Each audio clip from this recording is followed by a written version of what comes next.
easier. Ooh, child things will get brighter. Listen to these words. Ooh, child things are gonna get easier.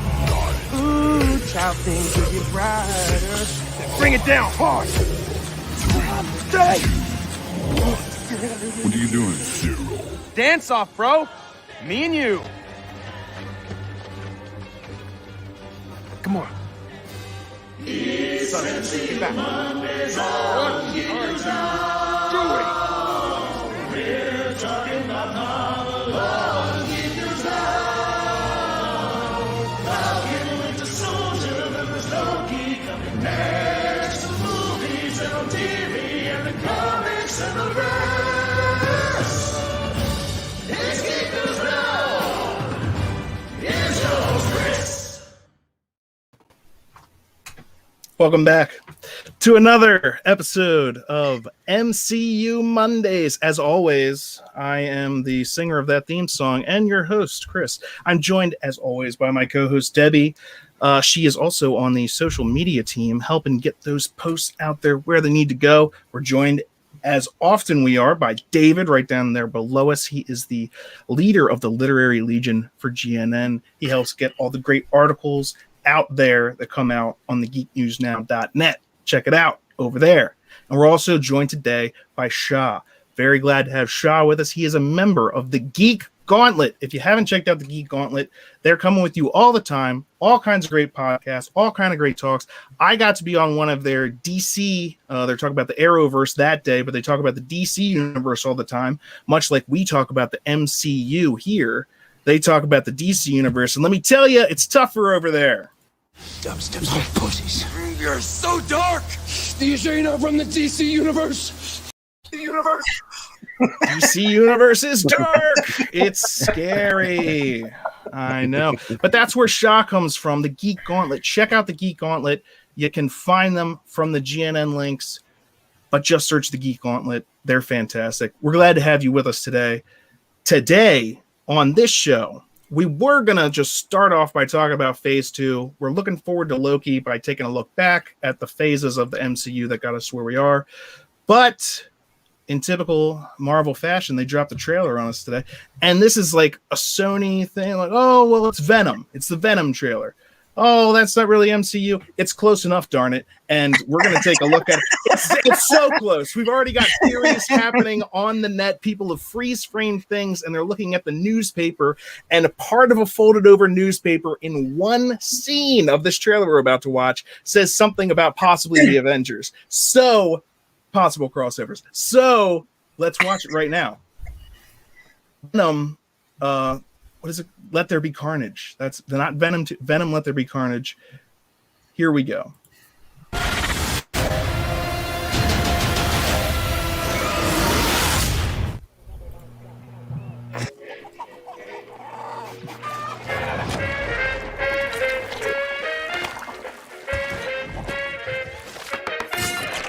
I say either. You guys say either. I say neither. And I say neither, neither. Let's call the whole thing off. Ta-da! Catch up. Excuse me. Yummy. Awesome. Good evening, Eddie. Hey, Mrs. Chen. Good evening, Venom. Function Hall, Mrs. Chen. He says hi. One is the loneliest number that you'll ever do. I've been wow. thinking about you, Eddie. Two can be as bad as one. It's the loneliest number. Because you and I are the same. Every decision we ever make. Who do we leave behind? And how do we leave them? Waiting in the darkness for the rescuer who never comes. Welcome back, Eddie Brock. It's been a long time. Miss you so much. That's just creepy. I love Woody Harrelson.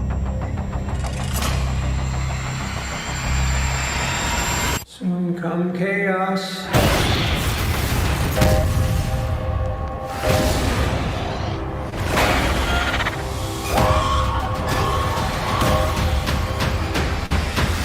Chaos soon come.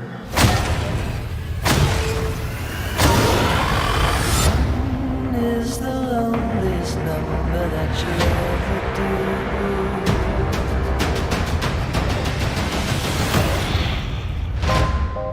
The chocolate delivery hasn't arrived yet. No! We had it. What's gonna happen? You gonna stop protecting me? I am happy to eat, Mrs. Chen. No, you cannot eat, Mrs. Chen. What? Nothing?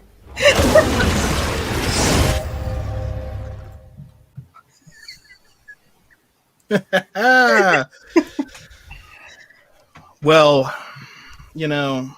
yes. What do you guys think about that, Debbie? I love Tom Hardy. Mhm. And I really like the first movie, so I'm excited for the second one. I did too. Woody, he seems to be very creepy in this movie, and Carnage looks pretty sick. So I'm excited. I can't wait. Absolutely. Tom Hardy, such a talent. The first Venom, I don't think a lot of people knew what to expect. I didn't. And I got more out of it than I expected, and more humor and more darkness. So on all counts, didn't like the first movie. well, a lot of people suck. So, David, what do you think? Calls them like I see them. Well, okay. For starters, I love the first movie, and I'm anxiously awaiting this one. Carnage I have from my youth, back when I was in like high school, I bought the entire Maximum Carnage series as it came out. So I was like going to comic book stores and grocery stores on the day of release to go buy the next edition. So the next part. So Carnage was always, I've been waiting for this. However, I think Woody so far, just in that preview, has nailed it. But gosh, he's Woody Harrelson. He's old. If you would have given me Woody Harrelson back in the late 80s, early 90s, where he was, Cheers fame and everything, and he was still young and vibrant and stuff like that, I would have been like, oh, heck yeah, this is going to be amazing. But now you're looking at that's the guy from Zombieland. That's the guy that Han Solo shot. Come on. Yeah, right on. Exactly. Woody Harrelson, Natural Born Killers, right? That was a long time ago. That would have been. It was. I agree. But here's the thing: CGI, and a lot of this is going to be him as Carnage, and it looks like. And now I don't know. The backstory. I want to hear Shah's thoughts on this. But it looks like he's supposed to get lethal injection, and then that inputs and then so. Maybe some messed upness in his. I'm assuming it's already in him before lethal injection. That's okay, and that sets it off. You think? Because it was they shot him in the prison at the end of the last one, actually. Yeah. So anyway, Shah. Yeah, we don't know what the origin is going to be, but we'll see. But I am definitely behind Woody Harrelson. I mean, I think it looks good. Got it. I mean, I'm definitely behind Woody Harrelson. I think the Carnage looks good. Definitely. I mean, one shot we got. I mean. We'll see how go moving forward because trailers can lie sometimes. Oh, absolutely! They excel at it. I hate the way the Venom symbiote is, the way he talks, his attitude. I mean, in the first movie, sure they messed up a few things, but at least he didn't seem lame like he does here. You know what I mean? He's like a joke rather than a character, yeah. And I think some of that has to do with them trying to make it like combining with Eddie's personality in a way, so that it's like it's a constant test for him to be putting this thing. And so the symbiote Venom has changed by getting like a sense of humor almost about things. Eddie has changed by now. He has to deal with this whole thing and keep this under control. And how does he use his power? The thing I did like, I kind of get what you're saying about the joke thing. I hope they don't go too far with that. But even in the first one, it was kind of like though it was novel then, but him in like the apartment freaking out when he's first dealing with it and hearing the voices and everything. But now they're on more of a, they've got a relationship worked out. You actually see in the very beginning, the first thing that the trailer shows us is the rules written on the wall. No eating people. So like there is a sense of humor about it, but at the same time, when your cardinal rule that you have to write on the wall is not to eat people, you can either like laugh or go insane about these kind of things. So I kind of get it, and it'll be interesting to see exactly how they go forward with it. But you know, do we know like the time frame as to how long it's been between this movie and the last movie, timeline wise? I have no idea. Off the top of my head, I could look into it. I could find out. I don't know. I just wanted to check out the trailer. And did anyone notice the Stan Lee little cameo? I saw it through the internet. Yeah, I saw it through Facebook. Right there. Back. It's in the store. Mm-hmm. Off to the right, there's a... Good evening, Eddie. Hey, Mrs. Yeah, Chen. magazine. Wait for it. Good evening, Venom. Mrs. Chen. right there. There it is. Oh, It's right in the corner. I almost went past it, but yeah, there it is. Maybe I can. I thought that was a nice little touch. Yeah. Mrs. Chen. and he touches it too. He touches it. It is a nice little touch. Mm-hmm. Nice little touch. Nice little touch. It's hard to get away with these days. But trailers lie, and on that front, yeah, it's a trailer that's got me interested. But who knows? The job of a trailer is to make the person watching it go, "Shut up and take my money." So, but unfortunately, Sony has a bit of a bad reputation. I mean, look how many times they've messed up Spidey Man. So I just hope they don't pull To be this. fair, the Raimi movies were good, except the third one, and the Amazing Spider-Mans were only okay. They just didn't go as good as they wanted it. So, to be fair, I'm with Shaw on that, and they only rebooted Amazing because of the Disney Fox merger. Yeah, and that's the interesting thing about this is it'll be how much in the future is Sony going to be working with Marvel, because Sony still owns Spider-Man. They're right now working with Spider-Man to still have him doing with Avengers because they love money. Will they be able to do that sort of thing with Venom as well? They're not going to just sell it unless Disney decides to buy Sony, if that was even something they could do. You know what I mean? They're thinking about it. And then I was making a joke about it. The movie, they made a movie based on the game Battleship. Pretty soon they'll be. I said they were going to make a movie based on Monopoly, but it's playing out in front of our eyes in real life. But so that's the Venom trailer. Exciting stuff. I'm looking forward to it. Mm-hmm. But and only in theaters, not streaming.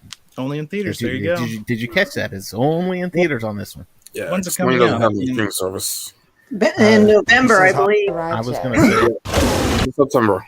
Oh, September. It says coming soon only, but even then. So I saw it online in September. I would hope by next September that we'd be able to be in theaters again regularly and not have to. I mean, theaters in New York are open right now. Right. So. Well, you can go to theaters. You can go to theaters in Dallas, but there's so many in theaters. Yeah, this is like we're releasing here and on HBO Max, or like in the case of Black Widow, they're releasing Black Widow, and then you can also buy the premiere access on Disney Plus and just watch it at home. Which both makes no sense because you're not making money either way. And who knows? That's his kryptonite. We saw it in the first movie. It's got to come into play. You'd imagine. And I would think Carnage has a similar. That was the problem with most symbiote. I don't know. We're not getting into that right now. What we are getting into right now, phase 2 of the MCU. That's what we're here to talk about. And what phase 2 of the MCU is Iron Man 3, Thor 2, The Dark World, Captain America, The Winter Soldier, Guardians of the Galaxy, Avengers, The Age of Ultron, and Ant-Man. Pretty fantastic phase. I've gone through a lot of phases in my life, but this is one of my favorites. Shah, do you have a favorite out of the? I want to hear everyone's just your favorite. Give me your favorite. There? I mean, I guess I could say. See, before I wouldn't be able to say this because I wasn't into it that much back in the day, but now I could just say Winter Soldier. I mean, I'm a lot more into Captain America now. I was into Captain America then too, but I'm a lot more now, so I can see out of those select movies, I gotta select Winter Soldier. Winter Soldier, absolutely. Hey, what was there is there a specific like the fight scenes for me in that movie? The fight scene blew me away. I just rewatched it, and they actually started using the director of those fight scenes on the rest of their movies pretty much going forward across the MCU. Just because, and when you watch that, I mean, the knife fight between, and when he's just dropping the blade and then grabbing the other hand, I'm just like, holy. So was that a big part of it, or is there more for it than that? I like the story, I like the characters, I like the whole thing between Bucky and Cap, like that whole thing. Like I like the whole thing with Falcon, like meeting him and the relationship that him and Steve built. Like I like the relationships and the story mostly. I also like the acting too, but like I'm more focused on story and character.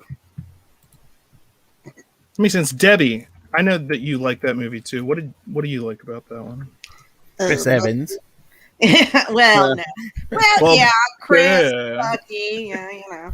Black Widow, big movie for Black Widow. Yeah, I mean, I like for this Winter Soldier and Guardians are probably my two favorites. I mean, I love them all, but those are my two favorites. Winter Soldier for all you had a lot of hand-to-hand combat in that movie and fight scenes, which I like. Guardians, it's just funny. I love it. I love the music. It was just more humorous than some of the other Marvel movies that we had. So those are probably my two favorites. But yeah, I love Winter Soldier because we got more Bucky. We got more Bucky, and the relationships were starting to come together on that. Like someone else said, I don't know if it was Shaw or Dave that said Falcon and Steve's relationship started to grow at that point, and we got to see a lot of Black Widow in action. So yeah, that was a good movie. I liked it a lot. Yeah, David, what did you think about Captain America and the Winter Soldier? Captain America was the Captain America that I had been looking for in the first two movies, in the Captain America, the First Avenger, and in Age of Ultron, or not Age of Ultron, in the first Avengers movie. You know, the first movie we discussed that last week. That was it was just a big montage. But with the Avengers movie, it was almost like Cap was playing crowd control. I mean, there was you had Iron Man flying around and Thor flying around and everybody, even the Hulk, just tearing things up. But Captain America was more, we got to get the people out of these buildings, and it's like, okay, he's on the ground, and even Black Widow was flying around on the little chariot thing. But this one, first kiss since 19. Oops, sorry. No. But you had this one though, and I mean, he was everywhere. The fight in the elevator, holy crap! You don't get any better than that. You really don't. And when they did the same thing, he crawled into that elevator with all those same guys in Endgame. I was like, shoot, it's about to go down again. They're about to do the same thing again. It's going to be amazing. Hail Hydra. Hail Hydra. Yeah, that was great. Boom. Smarter, not harder. Exactly. And yeah, that elevator scene was amazing. And then when he actually escapes, he's heading for the hangar, close down the bridge. Then he's on a motorcycle. And then the Quinjet comes down at him. He crashes the bike at it. throws the shield, bounces it off 2 things, does a flip, hangs onto a wing, throws the shield again on 2 different things, does another flip, jumps off the back end and like blows up the jet, and then looks back and kind of looks at it like runs. So I was just like, yo, because it's one thing when like Iron Man flies through something and it's like, well, yeah, he's in a, but when Captain America does something, you're like, it's like, dude, that was basically just a dude. Like a super dude, but not like not a flying super dude. Yeah, he's just that was awesome. And the fight with Bartrock, and then all the fights, because the fight with Bartrock is just to set up his fights with the Winter Soldier afterwards. Like that's what he does against the peak of a regular human specimen. But like, hey, how would you feel going up against another superhuman? Yeah. Winter Soldier is absolutely a great movie, and it sets up his relationship with Natasha, the whole Shield thing, the whole Hydra Shield coming down, because that was all set up for the first Avengers movie. It was like Shield, the good guys, but it's like they were even setting up stuff in that. It's like Nick Fury's a spy. It's all about spot compartmentalization, and that's why they have to take down all of Shield. And in the Winter Soldier is when they first really give us a glimpse at the fact that Captain America knows who killed Tony's parents and that they were killed on purpose. No. Well, he knew that Hydra killed Tony's parents. He did not know that Bucky did it. He knew that in the montage. Well, you can put 2 and 2 together. In the montage that Zoloft is telling him about Hydra being within Shield, Cap goes, no, Shield would have stopped him, and Zoloft goes, accidents will happen. And when he says accidents will happen, what's on the screen is a picture of the file report of Howard Stark and wife die in car accident. And right after that, there's a flash of the Winter Soldier. And maybe he doesn't know right then, but also the Winter Soldier is the hitman of Hydra.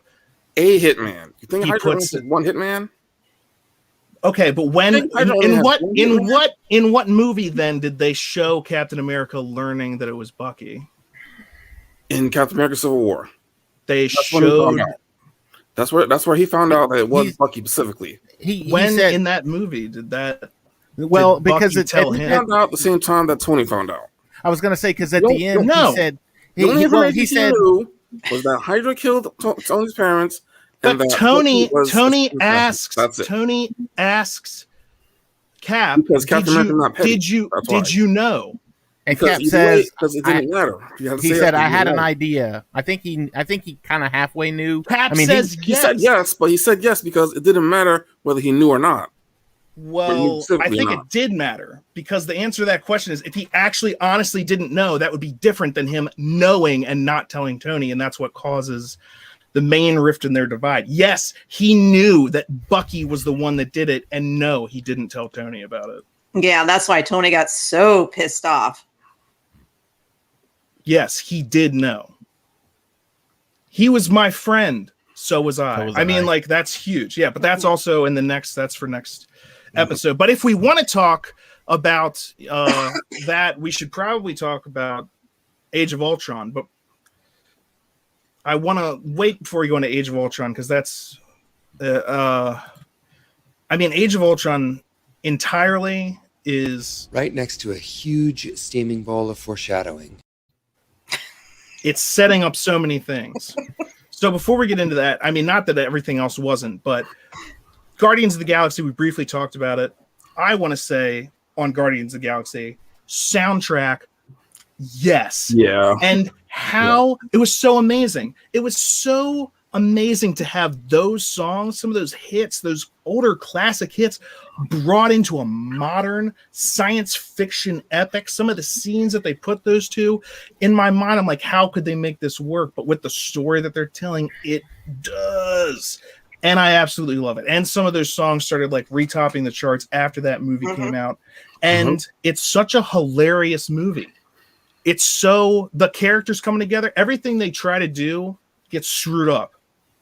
the first time they meet each other, they're trying to kill each other, capture each other. When they try to escape the prison, they immediately screw that up as well. They're always fighting. They're always at each other's throats. And then at the end, you care so much about all of them. Wow. That's you were asking favorite movies. That's mine. In fact, I think through the entire MCU, I think that would probably be, that may very well easily be my top movie right there is the first Guardians, because like you said, it was so good. And plus, I mean, you got to think, we had Thor, and we had Captain America, and we had Iron Man, and we had the Avengers movie. We've had all these like very serious movies. I mean, there's some humor to them, but they're not, I mean, they're very serious, and they're very, and then we get the, I don't know. We it's like we've been having all these Predator movies or Terminator movies, and they're all very serious. And then all of a sudden we get Lethal Weapon, which is, yeah, it's a good action movie, but there's a lot of humor to it, and you can sit back and laugh at it. And I think that's what, I mean, it was just, Marvel was getting so dark. Oh, it's just so dark. It's like the DC universe. And now, and then you, Dubstep's are pussies. You're so dark! You sure you're not from the DC universe? I love dubstep! If you say it, I'm playing the clip, so. But it was just nice to have that little ray of sunshine, like right in the middle of everything, too. Yeah. So, Shaw, Guardians of the Galaxy thoughts? I loved it. I mean, the actors, I can remember every time they announced one of the actors, there was this whole big thing. When they announced Vin Diesel was going to be Groot, and Bradley Cooper was going to be Rocket, there was a lot of like, how would they voice those two characters, And now they can't. Now you can't see them without those voices. Yeah. Dave Bautista. Yeah. I remember when Vin Diesel was originally supposed to play Black Bolt back in the day. Black Bolt. Yep. Yeah. Oh man. And that's why some of those casting by Catherine Gillan. I'm a huge Doctor Who fan, so that's awesome. I love how the movie like takes her sets up her character for how important she will be later. Yeah, again, phase 2, like we're talking about, foreshadowing. While all of these things are amazing in their own right, they are setting up so much more. Guardians of the Galaxy helps set up an Infinity Stone, helps introduce us to the wider universe. Everything else has been on Earth. We've had Infinity Stones, we have Alien come to Earth. I mean, we've had Thor, so Asgard, but we haven't just had like space, because Asgard is like a realm and portals and magic maybe, but like this is just like Peter Quill got abducted by aliens as a kid. Now he's out in space screwing around with a tree and a raccoon and an assassin and another assassin who takes everything literally. Don't let that go over your head. It couldn't go over my head. I would catch it. It's like, let us put more of this liquid inside of our bodies. That's the first thing you said that wasn't batshit insane. These characters are fun. And the soundtrack, too. Oh, my gosh. Again, boom. But David. But, I was going to say, I think, too, if I'm thinking right, this was the first movie that actually gave us kind of a backstory of the Infinity Stones. Everybody kind of knew, and they kind of had an idea of these are the Infinity Stones, and this is what. But this was the first one that actually said these are Infinity Stones, and this is what they do, and this is the foreshadowing of what's going to happen. So he gives a little. Right next to a huge steaming ball of foreshadowing. There's a little explanation of what these things are, and Thanos too. We got Thanos talking for the first time, and Thanos as actually a side character instead of just an end credits character as a tease. He's actually in this. I love that end credit scene. They says to fight them is to court death. It's to court death, and then he smiles. Like the comics, and the real reason why he goes after the Infinity Gauntlet. That moment, yeah. Well, I mean, and that's also, I'm a huge Deadpool fan. Yeah, Thanos is trying to court Death, who's a lady. Yeah. Deadpool has the same thing. Yeah. And that's a little bit more on the out there side. I can see why on the MCU, with what they had available to them, why they'd try and make it a little bit more grounded than that.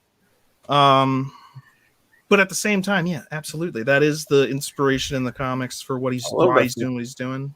I love that in the comics, Thanos is so jealous of Deadpool that he makes him immortal. And I had to get this clip, and I'm gonna have to remove you guys for just a second so you guys can look at it. But you'll be right back.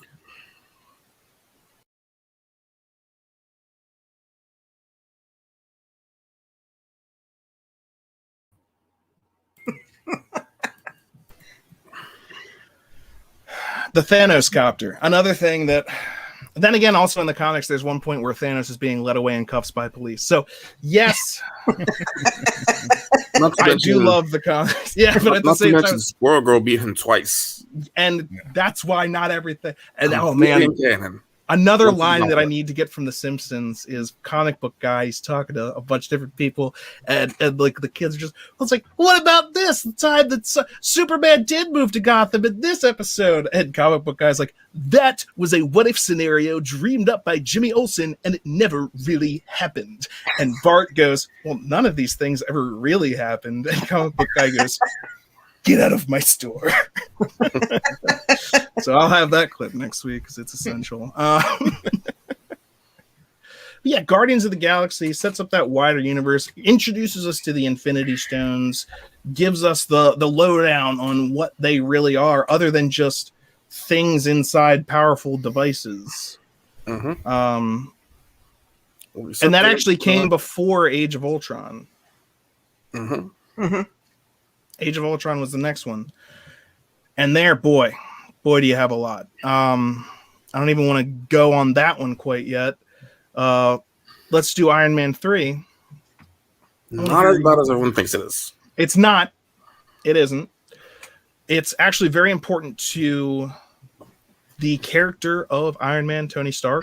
As far as personal growth, development of character, massively important. Actually, I think you could totally ignore it. Oh my gosh, I totally disagree. It's when he gets the metal out of his chest. It's when he deals with his PTSD of... Which he still has. It, not like he does in that movie. Yeah, he doesn't have... Yeah, this movie gives me anxiety. All I'm saying is everything that happens in there, if you were to take that out of the order of all the movies, you miss nothing.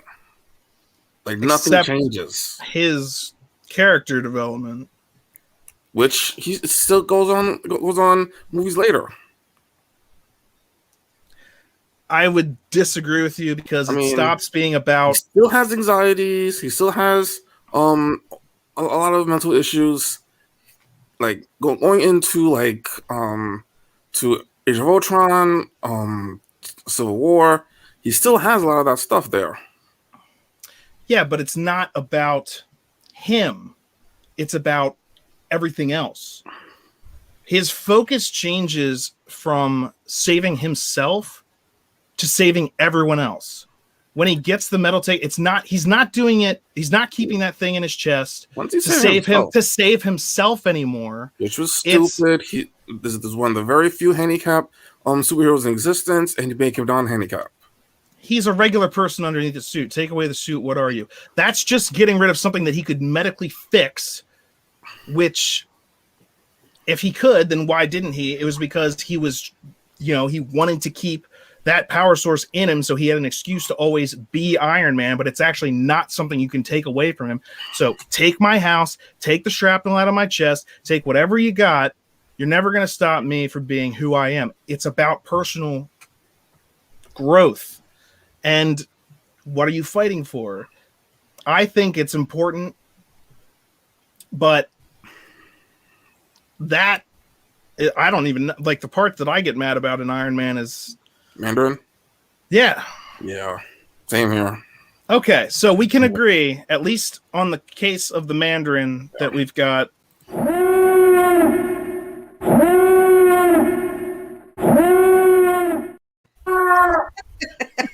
the first official boner alert. If you're not familiar, we on MCU Mondays refer to when the Marvel Cinematic Universe sets something up that doesn't really pay off, or they deliberately mislead the audience, or they rickroll the audience. That's a boner alert. Because Ralph Boner from WandaVision, everyone was like, oh, that's literally the actor from the X-Men movies, and this is the thing that's leading up to multi. You've got to be, and then they're like, it's a boner joke. So it's a boner alert. The Mandarin, huge boner alert. Well, there is kind of the whole that short Hail to the King. Yeah, mentioning that there That's actually making is up a for real your one. mistake afterwards. True, very true. Not even in the movie, in a one shot that not everyone has seen. But yeah, there's a one shot where in the prison, that's what you're talking about, right? Yeah. Later, Ben Kingsley's character, he's the fake Mandarin, Fandarin, fake Pietro. Yeah, fake Mandarin gets taken to prison, obviously because he's pretending.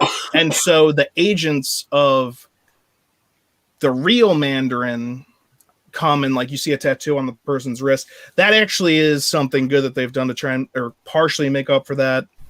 And also there's a tattoo on the neck of one of the guys in the Ant-Man movies. So they have been placing these hints for well, even as far back as the first Iron Man, you had. Well, yeah, but here's the thing: rings. that though, when you talk about those hints, that should be hinting at the stuff that actually happens in an Iron Man movie. So that's why everyone was so pissed when it's not actually the Mandarin. So you could talk about like, yeah, the 10 Rings was the terrorist organization that took him in the first place. I'm 100% there with you. I was watching that and going, oh shit, the 10 Rings, that's got to be. And so then in Iron Man 3, when they're like the Mandarin, I was like, oh my gosh, he's actually going to fight the Mandarin. One of his villain. Oh my, and the 10 Rings, that's mystical. That's not even. And then Boner. It's a.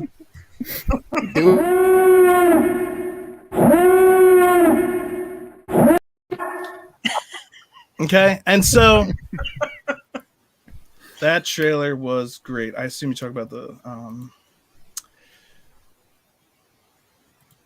Are you my brother? I don't know. But the trailer, I guess you talk about the Venom trailer, it was great. But anyway, yeah. The Mandarin, Iron Man 3, that was the thing I most was upset about. I mean, it's not up there. You know what I mean? I'll say this. If I were to say, here's MCU movies you need to watch, I wouldn't put Iron Man 3. I get them not wanting to do the whole Fu Manchu type of thing, but there have been other versions of the Mandarin that are actually really good. I mean, that Iron Man Armored Avenger version is really good. The that Iron Man animated movie back in the day, the version of the Mandarin there was really good, and the one from the 90s, 80s Iron Man show is really good. So like you have versions that you could have used. You know what I mean?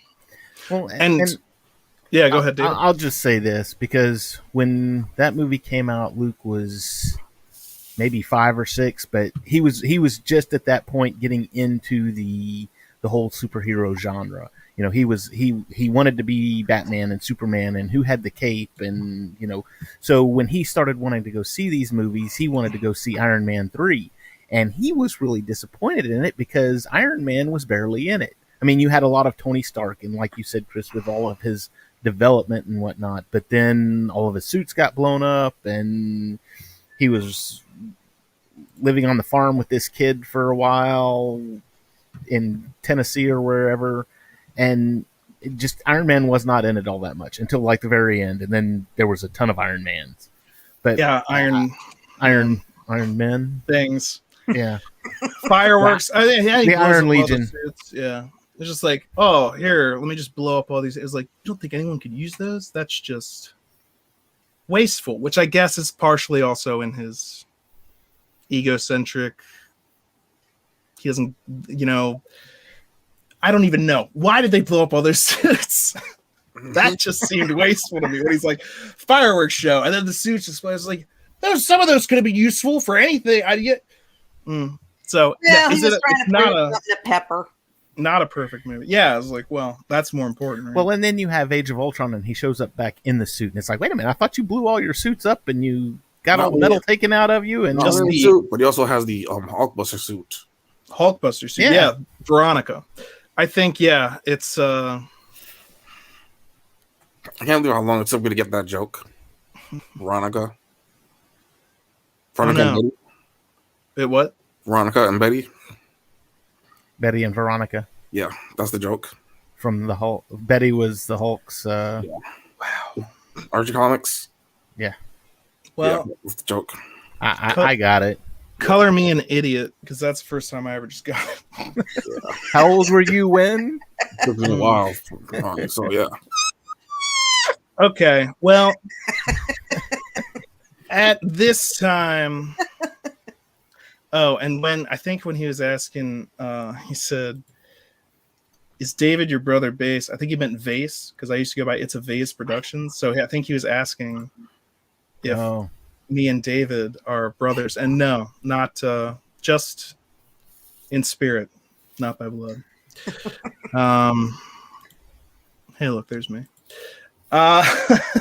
So with that, we're going to go into Age of Ultron. Before you start Ultron, are you going to touch on? Ultron. Are you going to start on? Are you going to jump into the Dark World? Oh my gosh, the Dark World! I didn't even mention it. Okay, here's what the Dark World is good for. It gave us another Infinity Stone. It did. There's some decent action. There's some Loki stuff in there I really liked, and some Thor stuff. I rewatched it, and honestly, that movie would have been good if the Dark Elves didn't talk Elvish. Yes, that was totally unnecessary. Unnecessary. That freaking Christopher Eccleston as the main villain, he could have pulled that off. All you had to do was have him talk English. Yep, I absolutely agree with that. And Darcy was amazing as always. Darcy was great as usual, and there were some fun moments. The stuff with Loki, like when he turns into Captain America when they're walking down the hall, it's like, how about a bit of righteousness or whatever? And I was like, oh, that's cute. That's fun. That's good. And there was more relationship and character development between Loki, Thor's mother dies in that. And at the end, Loki takes over the spot of Odin and sets up everything for Thor Ragnarok, actually. And Endgame makes Thor Dark World worth it. Yeah. There you go. Because they go back to that. And that and Loki, they go back to that day when that's happening, right before she dies. And also, now that Loki is coming up, the Loki that we're going to see in that show is the Loki that escaped with the Tesseract. And so he hasn't been through Thor 2 or Thor 3. So a lot of the reasons that people actually like Loki haven't happened yet. He hasn't gone through them and may not actually. All we've got right now is the guy that just tried to destroy New York and is kind of still bitter about not having done that, and not. Yeah. So I can't wait to see that. That's huge. Thank you, David, for bringing that up. And they bumped the date back too. June 9th instead of June 11th. Yeah. They bumped it forward, so it's even sooner now. Well, there you go. Everything keeps getting bumped. No, this one was a good bump. It bumped it bumped it the right way. Who bumps? It doesn't matter. It's bumping. Well, I figured they did it so it wouldn't compete with Bad Batch, because Bad Batch comes out on Fridays. So release Loki. Bad Batch should be over by then.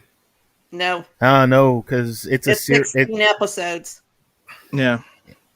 And we're less than 6 weeks out from Loki, so.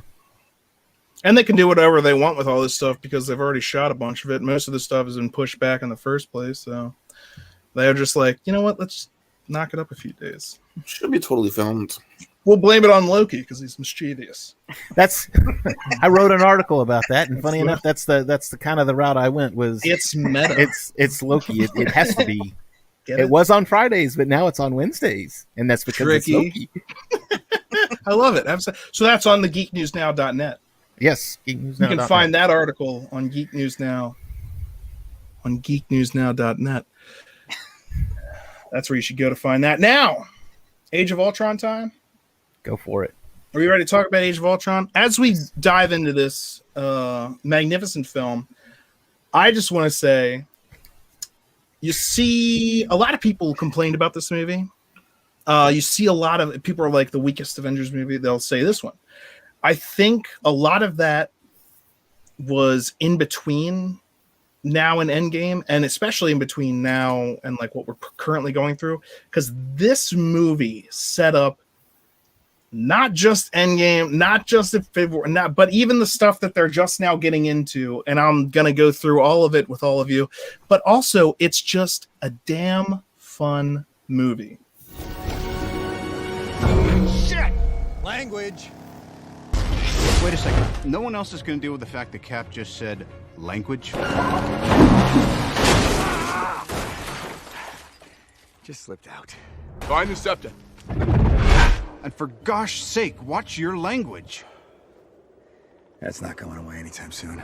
You bet your ass. Steve, he said a bad language word. Did you tell everyone about The that? handle's imprinted. Outwit the platinum bastard. Steve doesn't like that kind of talk. You know what, Romanoff? Fury, you son of a bitch. Ooh, you kiss your mother with that mouth? That is a compilation of all of the language jokes in that movie, which I put together before this. If you want to look that up on your own, it is on our YouTube page. Just look up Captain America language joke. And it's also like the most recent video posted because I made it right before we're doing this right now. But yeah, boom, that was a running joke the entire time. It started the movie. By the end of the movie, where Nick Fury shows up with the Fury, you son of a bitch. Ooh, you kiss your mother with that. Man, I was like, oh. And not just that, but when we're talking about ensemble casts and coming together, this movie does pretty much everyone justice, including Hawkeye, almost especially Hawkeye, a character which I personally couldn't have cared less about ever before now. I was always, even if it came down to an Archer character, if I even needed to pick one, not that I would, it would be Green Arrow, just because he's more like funny about it in the like he uses like a punching, it turns into a fist when it hit, that was always fun. Hawkeye, who's always taking himself too seriously, but in Age of Ultron, he's saying things like, we're fighting a bunch of robots. The city is flying. I've got a bow and arrow. He's making all these jokes. And I want to show you, because Deadpool also captures, I love Deadpool. He captured how I felt about Hawkeye. And here's how I felt. With this collar on, my superpower is just unbridled cancer. Give me a bow and arrow, I'm basically Hawkeye. Deadpool for the win. So yeah, I was like, who gives a crap about Hawkeye? But in that movie, not only the stuff with that, but at the beginning when everyone's getting mind controlled, great scene, by the way, which again is a bunch of foreshadowing, giving us our characters' fears and motivations for why they're doing what they're doing. I mean, Captain America, we can go home again, Cap. He can't ever go home. That's crazy to him. And Tony confronts him about it.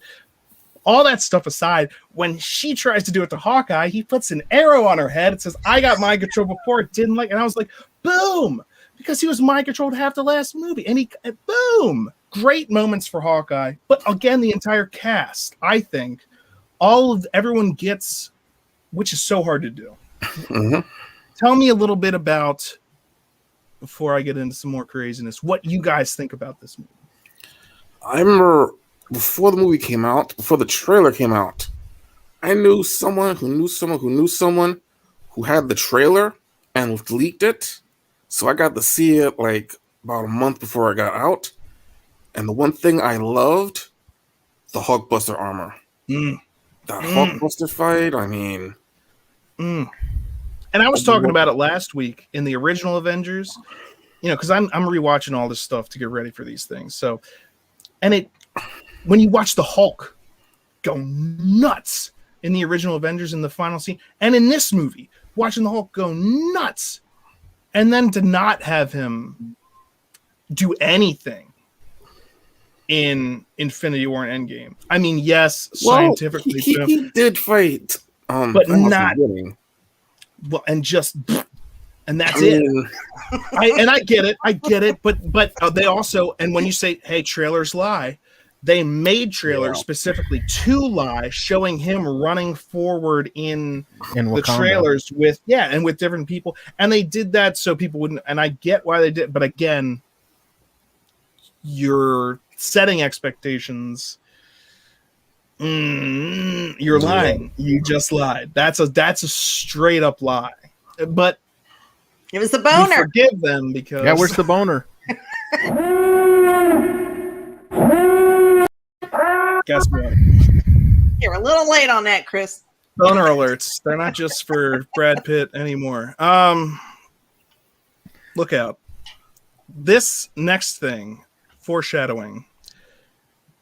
The Age of Ultron movie. It is its own movie, and it's very important. It sets up Vision. First time we need Vision. It sets up everything, though. Well, first of all, it sets up things within its own movie. That I found interesting. Keep up, old man. Nobody would know. The last I saw him, Ultron was sitting on about Yeah, I'll be missed. That quick little bastard. Right next to a huge steaming bowl of foreshadowing.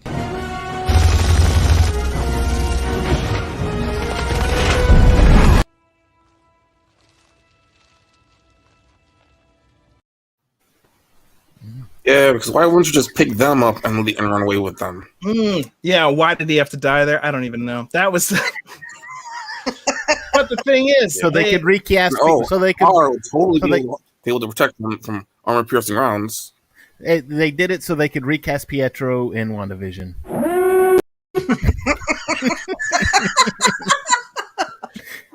That was an interesting, but there's so many different things that they're. Thor, I got eyes on the prize.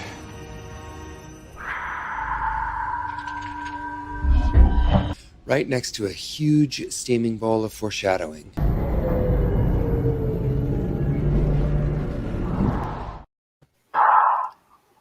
It's setting up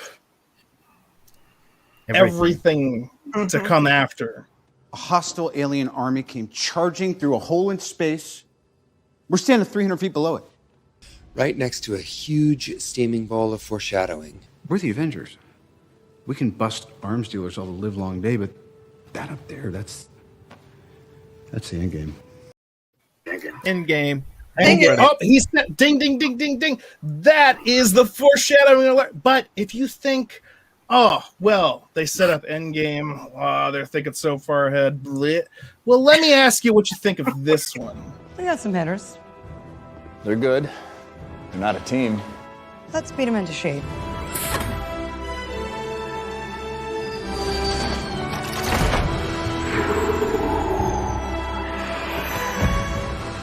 Avengers! Right next to a huge steaming bowl of foreshadowing. If that's not Phase 4, was that not Armor Wars standing next to Falcon of Falcon and the Winter Soldier, standing next to Vision of WandaVision, standing next to Wanda of WandaVision? Hey! Boom. Like, this movie... Originally, she was supposed to be Captain Marvel, originally. We should, say that again? Yeah, originally, that was supposed to be Captain Marvel instead, originally. That was supposed to be Captain Marvel? Yeah, originally. What do you mean, in that scene? Yeah, the shot where Wanda floats down, originally that was supposed to be Captain Marvel instead. Well, that wouldn't also change my point, which is that they're setting up... They're setting up what's coming. And so long beforehand. That was Avengers 2. We still had Infinity War and Endgame to come. And then now we're currently watching and excitedly talking about the miniseries and events that they're doing, which those were the main characters of, some of them. So like this was just, while it is its own great, wonderful thing, and you might call me naive, but then again, I was born yesterday. It's the hammer pulling, you know? That's so funny. And even when Tony Stark goes up to it, he's like, so if I pick this up, I basically rule Asgard. Is that correct? He's like, yeah, sure. It's like, I will be reinstituting Prima Nocta. That's the thing where you get to make out with, the king gets to make out with whoever, whenever someone gets married, he's like, may I kiss the bride? Like, the king gets to make out with the bride, or that's the nice way of putting it. Jokes that just go over people's heads. Like, that movie, Age of Ultron. And Really James great. And James Spader. Can we? Yes! We can't miss James Spader. I haven't even mentioned that. I love James Spader. Amazing. I just watched that last night, Age of Ultron, and I mean, and just the little quirks that even James Spader has, they put into Ultron. You know, like James always kind of talks. You know, he tilts his head a lot when he talks. If you ever watched Blacklist, he does the exact same thing. And yeah, I love James Spader. I thought he was great. I mean, I always loved it in Boston Legal. It was honestly, that. It was because of this movie and the last like season or two of The Office when he was on The Office that got me to that got me. I was like, because I watched this movie and then I binge watched all of The Office. I was like, that guy sounds familiar. Where do I know him from? And I looked it up. I was like, oh, it's Ultron. Okay, that's cool. And then I was like, what else is he in? Oh, The Blacklist. And then I was like, holy crap, Stargate! I got to go back and rewatch that one again because he was like young in that one. Mm-hmm. Yeah, you can watch his like by his hairline. It's been tough. It's been tough for him. And you can see in The Office he was fighting it, and I was just like, give up. And in Blacklist, he's given for the hair thing. That's why I'm growing mine as long as I can for as long as I can. Well, I don't want to spade her out. It's not actually. It's spade her out, boner alert. I don't know. I want my board. Well, okay, nothing's impossible. Are we talking about, is this a bird back in Russia? I'm sorry, I couldn't resist. That's not from Phase 2. Get it? That's Iron Man 2. Wonderful movie. But Age of Ultron, Black Widow, we get to see some of her back. Actually, after watching Age of Ultron again, I even more am excited for the Black Widow movie because we get to see some of her background, what she's terrified of, what she had to go through back in Russia. Was this a Russian bird? I don't even know. Over there, and she even talks about in Winter Soldier how when she's talking to Cap, she thought that when she switched over to S.H.I.E.L.D. that she was now doing something good, but she just was switching whose lies she was telling. She thought she was working for S.H.I.E.L.D., but she's like, I traded in the KGB for Hydra. And it's actually, she went from being an undercover operative to like one of the most well-known faces ever. And she still doesn't have superpowers. She still doesn't. I would like to see into her backstory. And actually in Winter Soldier, another moment, she looks at Captain America after he saves her from when the bunker gets bombed. Mm-hmm. And they're hanging out with Falcon. They take refuge at his house and they're talking for them. And she asks Captain America, would you trust me to save your life like you just did for me? And he looks at her and he goes, I would now.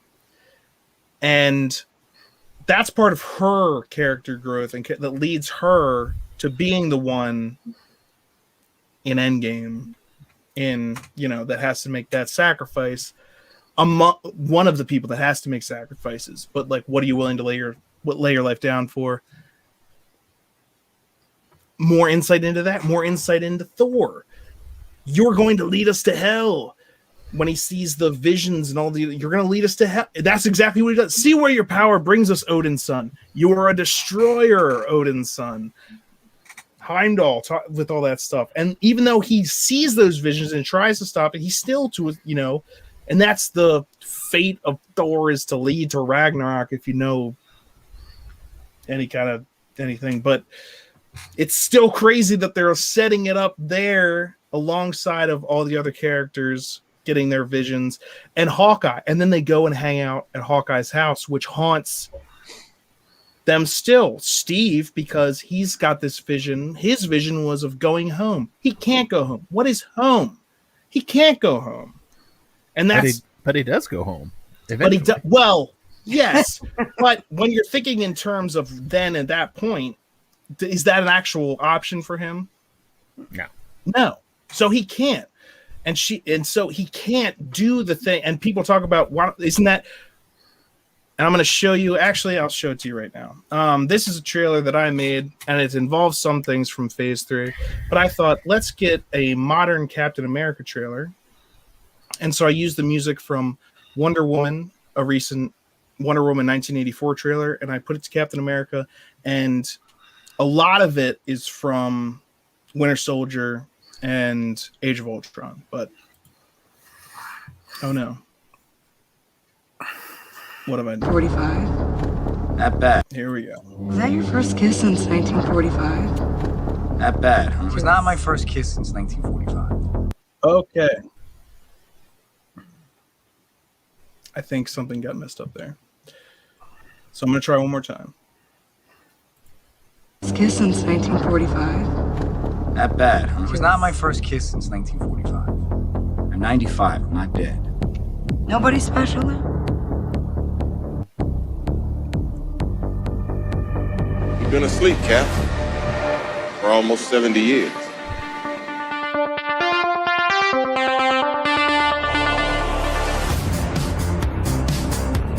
everything is achievable through technology. Better living, robust health, and for the first time in human history, the possibility of world peace. Isn't that the why we fight? So we can end the fight, so we get to go home? Every time someone tries to win a war before it starts, innocent people die. Every time. The war's over, Steve. We can go home. Imagine it.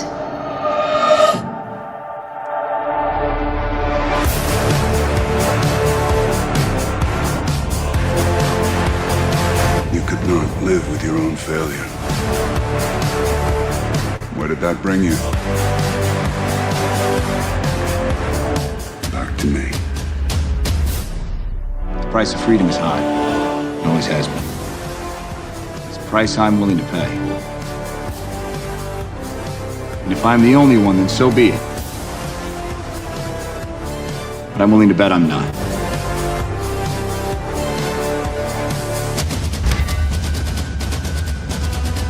I knew it.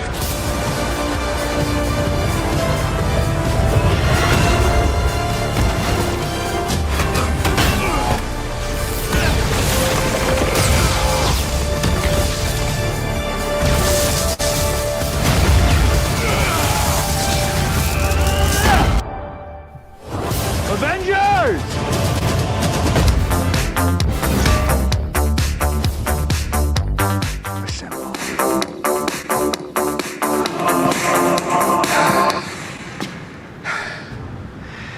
That is America's ass.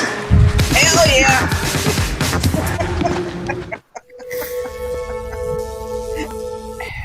Can't resist, sorry. Hey, good. That's why I put that there at the end. That is America, you know?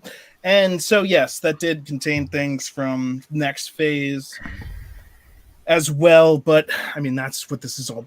A lot of this is building to. That's what we're going towards. But even still, we haven't even gotten to some of the Civil War things and all the stuff that goes down there. And that's really like the phase 2, the Age of Ultron sets a lot of Civil War up.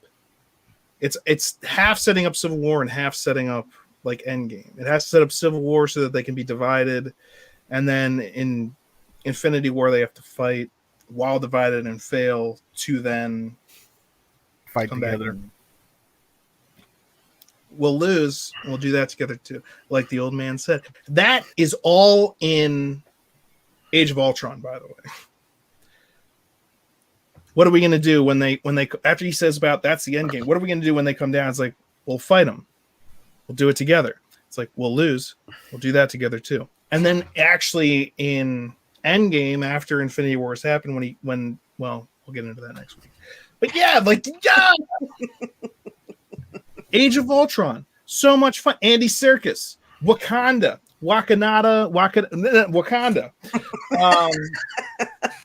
Dr. Banner, mad scientist time, fun with Stark and Banner. I'm caught in a time loop. I didn't have time to put up the foreshadowing thing, but there is a moment, it's the second time that in that movie that Tony is talking to Banner about doing something crazy without the consult of the rest of the team, because they do it at the beginning when they're trying to make artificial intelligence, and then they do it again later. He's like, what if we don't destroy it? And Banner's like, no. What? And Tony's like, come on now. And he's like, I'm caught in a time loop. This is insane. If I had the time, I would have had put that as well with which a huge dose of foreshadowing. Caught in a time loop. He said, and then Tony also actually says the line, we're mad scientists. And that is one of the really cool things about when Tony and Bruce are hanging out together, is that they're super smart. Their strengths are not just physical. It's being intelligent. And when during that second time, Banner's like, are you seriously asking me to help you put Jarvis into this thing? And Tony goes, no. I'm asking you to help me. I'm asking you to help me help you put Jarvis into that thing. Because he says, he's like, you're the expert on bioorganics, you know, this is your it's like, come on. That is awesome. Their relationship there, everyone's entire relationship. There's a point at the beginning when Tony's flying the Quinjet back from the first mission and he puts it on autopilot and it scrolls past the thing and says a bumper sticker that's on the side that says Jarvis is my autopilot. Or Jarvis is my co-pilot. It's beautiful. Well, and that harkens back to the first Avengers movie too, where he says, you know, I got to get you down to the Stark Tower, entire 14th floor, all R&D. It's Candyland. It's Candyland. Guy like you. So them working together was like, okay, well, he mentioned it and Banner kind of shot it down, but it turns out it still worked. Yeah. And Banner's because he's constantly worried about the hurting people, which is also his interaction with Black Widow. I'm friends. She's in their conversation. They're kind of like playing at not knowing it, but I'm friends with a bunch of fighters, and yet I know this guy who stays away from the fight because he knows he'll win. And she finds that interesting about him, or great or night, because she knows so many people. How many people do you know that, you know, just go out and would say, I can be better than you, so let me just do it and not care about anything else? But he's constantly caring about these other things, and that comes through when they're actually talking at the house. That house scene is huge. The whole movie is massively Oh, don't forget the also the foreshadowing to Captain Marvel. They foreshadowed Captain Marvel in this one, because in Captain Marvel she asked Nick Fury, "What's something about you that nobody else ever knows?" And he says something like, "I don't cut my toast in triangles. I can't stand the triangles. I don't like the triangles." And when they go from the barn into the house, he's cutting his toast into triangles. So it's like right next to a huge steaming ball of just an interesting little tidbit there. Was that the real Nick Fury, or is that a scroll maybe? Because now we know that there's multiple Furies or possibilities, and who knows.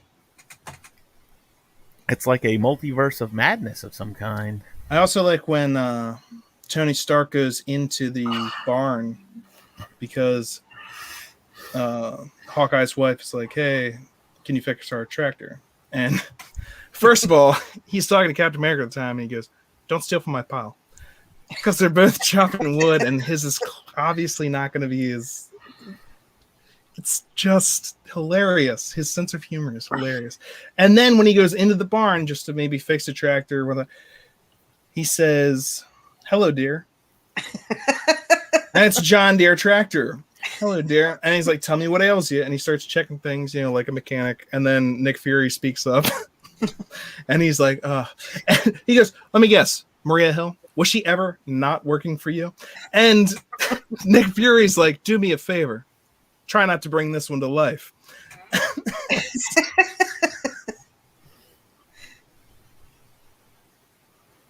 And it's Age of Ultron. Mm-hmm. Kind of misleading in the title, though. I mean, an age is a long period of time, and that happened over the course of, a week, maybe? An age is 12 is an age. 1 is an age. The Age of Ultron. It wasn't that long. That was his age. Okay. I was born yesterday. And who's to say it's over? You're telling me they got every single one of those little scrappy bits. You tell me there's no Ultron out there that they couldn't all of a sudden just bring back Age of Ultron. Oh, you thought they were all dead? Well, maybe somebody you don't said know. that there was one in Spider-Man Far From Home. Or not Far From Home, Homecoming. I don't know. Not to my knowledge. Well, when they were doing the move from Stark Tower, they were loading everything on the plane. I heard somebody say somewhere that they In saw all something the- dead in this stuff. And that's what I'm saying though, is like they destroy, like they destroyed that. They didn't incinerate all of them. They didn't, like, a lot of wreckage falls down from the sky. There's a point where literally they're fleeing from that. Now, would that be easy to recover? No. But if you wanted to, comic book wise, say someone found something and they from something made a Ultron version 1.2, yes, it could be feasible in that sense. But there's when they're fleeing and they're like, don't let any of them escape, and War Machine's like, oh yeah, I got him. He starts taking them out, and then Vision comes in and like takes out two and puts his arm through two, and War Machine's like, okay, what? He's like, okay, what? Because that's another thing that he did in that movie in the beginning when they're at the party. War Machine is telling a story to Thor and Iron Man, and at the end he's like, so, but you know, the suit can take the weight, so I pick up the tank, I drop that street, I'm like, you looking for this? And Thor and Iron Man are just looking at him like, okay. And he's like, what? Are you kidding me? I don't even know why I talk to you guys anymore. That story, that's a War Machine story. And then literally later, like 5 minutes later in that scene, he's at a different group of people, regular people, and they're like laughing, and he's telling that same story. And so I'm like, boom, you looking for this? And everybody's laughing. He goes, yeah, that's right. It's so beautiful. Oh, and don't pass up the Stan Lee cameo in this one, because Yes. this was one of my favorite Stan Lee cameos.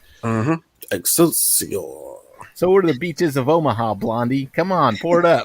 So what he's referencing right there is at that same party, revels. They're reveling in the fact that they've defeated Hydra, essentially. They've gotten the last of the artifacts. They got Loki's staff. They're supposed to be celebrating all this. That's ostensibly what this party's about. Captain Rogers, Captain America, and Thor are with a bunch of Captain America's World War II buddies. So they're all very old because they're regular people, and you know, he was frozen in ice. So Thor's right there, and he's pouring out some, you know, whiskey of the gods, if you will. He literally says like, oh, this was brewed in the casks of whatever, made from the defeated ship of blah blah blah from ages past. It's not for mortal men. And then Stan Lee, who's one of the World War II veterans in this, goes, neither was Omaha Beach, Blondie. They're just both like, all right, here you go. And so they pour a little in there, and then like they cuts right to him just being led away, like in people's arms. He's going, Excelsior. And in the background, you see three of the other like vets just like like just and I like to think it was like, hey, if anyone earned it. Excelsior. That's another. And it's so great. Even in any of these movies, the Avengers movie, the least of which you can say is it's great to see all these characters, these actors, and these characters coming together and interacting. But this one, they did a really good job of, I think, giving time necessary, and also to the new characters, to Quicksilver, for whatever, you know, that will be worth, who knows. But also Wanda. That's the first appearance of the Scarlet Witch, other than in the after the credits scene in Winter Soldier, I think. But huge implications. Obviously now we're even just seeing some of like the major implications, let alone in the things that came immediately afterwards, like Captain America Civil War. Captain America Civil War. Kiff, we have a conundrum. It's tough.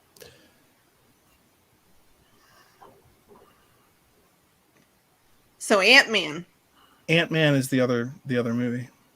Well, it's weird that they did that. That they because it would seem like they would bookend it with another Avenger with another team up movie, but to go from Ant-Man, and they did the same thing with Far From Home, where you had Endgame, and then still within Phase 3 is Spider-Man Far From Home. It's odd that they would do that they wouldn't bookend it with the team up movie, if you will. I mean, Spider-Man I kind of got because you're dealing with the aftermath of Tony's decision, but that very easily could have been the first movie of Phase 4 too. And I think some of it has to do with, think about this.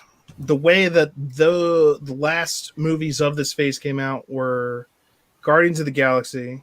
Let me do it this way. Guardians of the Galaxy, the Avengers movie, and then Ant-Man. It's kind of like Guardians of the Galaxy brought us out. The Avengers movie brings us back in, but still being cognizant of that other stuff. And the Ant-Man movie is like, here's something that what does this have to do with any of this? Maybe. But also it's setting up Quantum Realm. You can't have that story without this, and then maybe want to just get it solidify in there as a thing that says, hey, and also Ant-Man is very unique in a lot of ways to the other movies. Like, he's working with criminals a lot of the time, like pretty much the whole movie. Captain America, he's working with soldiers. Iron Man, he's Iron Man, and he's a billionaire, and he's doing all kinds of stuff. Thor is an Asgardian god. He's doing stuff with those level of people. As far as solo Guardians of the Galaxy is on some, Ant-Man, and he's a guy. It's Paul Rudd. I mean, oh god, he's so adorable. And he starts out in prison, and it's just getting the crap beat out of him, and then like he sucker punches the guy, and you just I was watching the beginning, but I was like, oh my god, they're just gonna kill him now. Because that sucker punch, that whole thing, and then like they hug, and he's just like, you guys got some crazy goodbye rituals. And then like he's leaving the prison, and he goes and he's talking, he's like, hey man, you thought I was gonna miss my silly coming out? No way. And so it's like, so Luis, what's been going on since I've been gone? It's like, how's your girlfriend? Oh, now she left me, man. And my dad got deported. And yeah, but I got the van though. Pretty sweet. And then you've got him trying to he's like, I got a master's in engineering. I'll be fine. It's not easy for an ex-con to get jobs. And then he's working at Baskin & Robbins because he can't find a job anywhere. And then he gets fired from there. And it's like, what? Your good intentions, like there's the path to hell is paved with a good intention. That's what got you in trouble in the first place. Oh no, it's cool crime, man. Very cool crime. You're fired, of course, but and so then, and it's a classic hero's journey. I mean, when he even gets the suit for the first time, he doesn't want to, he refuses. He's like, no, but the original Hank Pym has been forced into a corner because people have figured out his technology, which they established at the beginning of the movie. He'd rather be dead than have anyone else do it. He doesn't want his own daughter to do it, which they establish that later in the movie, why he didn't just pick her to do it, because he cared. And so there's character depth to all of these people, and it's such a fun movie to watch. Paul Rudd is freaking hilarious.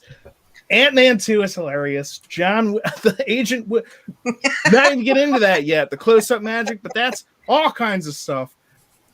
The first Ant-Man. And the villain. The Yellow Jacket. Devin, I think his name was... Darren Cross. Darren Cross? Darren Cross. I know it's Cross because it's Cross, and he starts out the movie almost. The first time you meet him, oh my gosh, he said something. Oh. And now we know from watching this movie that Hank Pym's daughter is just playing this guy to try and keep track of what secrets he's exposing, or like got track of, whatever. But the first time we actually see all three of them together, Mr. Cross, his daughter, Hank Pym's daughter the Wasp, if you will, not yet. She's cold seeming to Hank Pym while Darren Cross is standing right there. And he looks at Hank Pym and is like, ooh, that was cold. Don't worry, she's in good hands. Meaning his hands. And I'm just like, look, I'm not a father of anyone. But I can just imagine if anyone said anything about my daughter like that, you'd be ready to murder them. Like, just punch him in the face at least, especially knowing Hank Pym, because it opens with one person going, if only you cared about your wife that much. And he slams that guy's head onto the table. And then you actually see that guy in that same scene later. That guy goes, how you doing? And he's like, how's your face? It's just like, woof! Boom! Did we mention, I think there was another 10 Rings reference in that movie too. There's a guy with a neck tattoo. When he's shopping the Yellow Jacket suit around, he's trying to sell it off. And boy, that was like, talk about your villain giving away his master plan super early. He presented it as a business idea. And the wording in that was so fun. He was like, it's an all-purpose weapon of war. And then everything past that, he's like, this peacekeeping vessel, keeping the peace, peacekeeping. It's like, oh, peacekeeping, shutting down anyone you don't like. I don't know. The scene with the Thomas the Train was really good, though. When Fantastic. When they were both small and it's all huge, and then it backs up to like regular size, and it just kind of goes. Dook. And it's times like that where you just gotta forget about any of the science logic that goes into some of this stuff, because it's like, well, this makes things small, but the actual mass has not changed, and that's why when you blah blah blah blah blah blah blah. And I'm like, so then a plastic toy hitting you wouldn't mean dick, and then because of the science, and then I was just like, you're watching Ant-Man. Have some fun, you bastard. You're watching a guy who can shrink. Who cares? Exactly. Dubstep's are pussies. You're so dark. You sure you're not from the DC universe? Let's have some fun. And so, yeah. And then you have Luis recapping certain scenes. Cracks me up every single time. I'll have to make a compilation of that. Well, I mean, so then this guy comes over, right? It was like the whole end credit scene was him doing a recap. Mm-hmm. Oh yeah, and there have been rumors or memes. I hesitate to. There's a cut or whatever of Luis explaining everything, not just like Ant-Man, but like the MCU. And so then it's a. So, first of all, if that exists, I don't even know why they haven't released it, because all I can say, shut up and take money. Where and why have you not released it? Because I need it. It would be pure gold. That's gold. For sure. Yeah. Yeah. It would make everybody's lives better. And we could all use a little bit of that.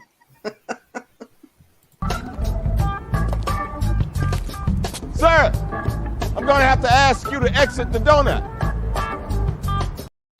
I'm sorry. I've got some of these things here from last week, and I just love them so much.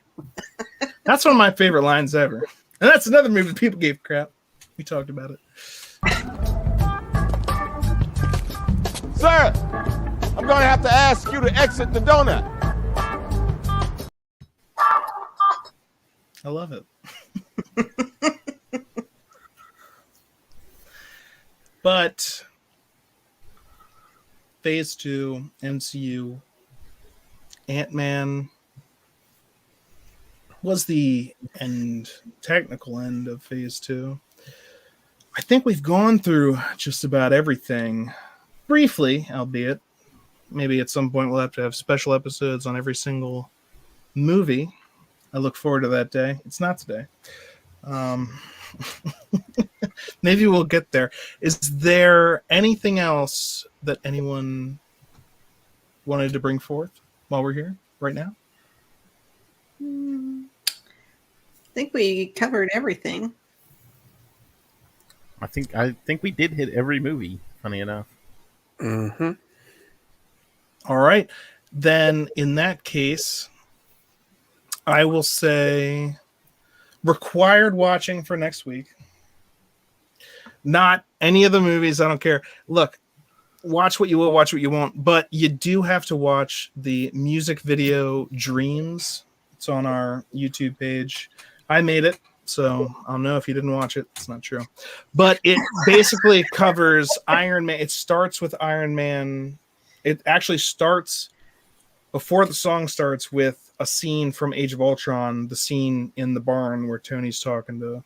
And then when the music starts, it starts with the end of Iron Man 1, and it ends with the end of Endgame. So there's a lot in between. It's got a lot to do with WandaVision, this movie, other movies.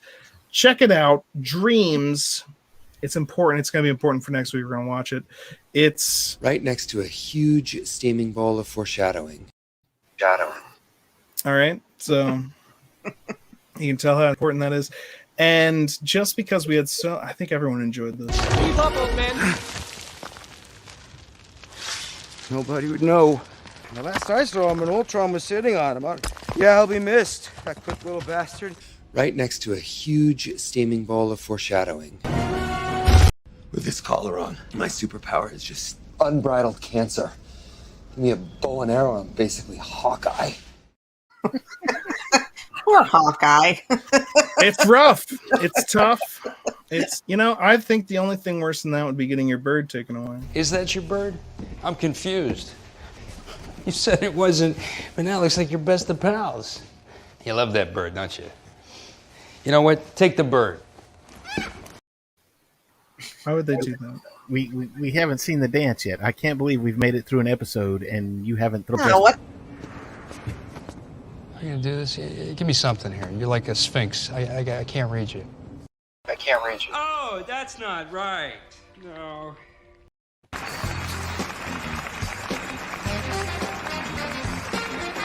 Yeah. What I'm talking about. That's what I'm talking about. That's what I'm talking about. That's better since cheerleaders, am I right?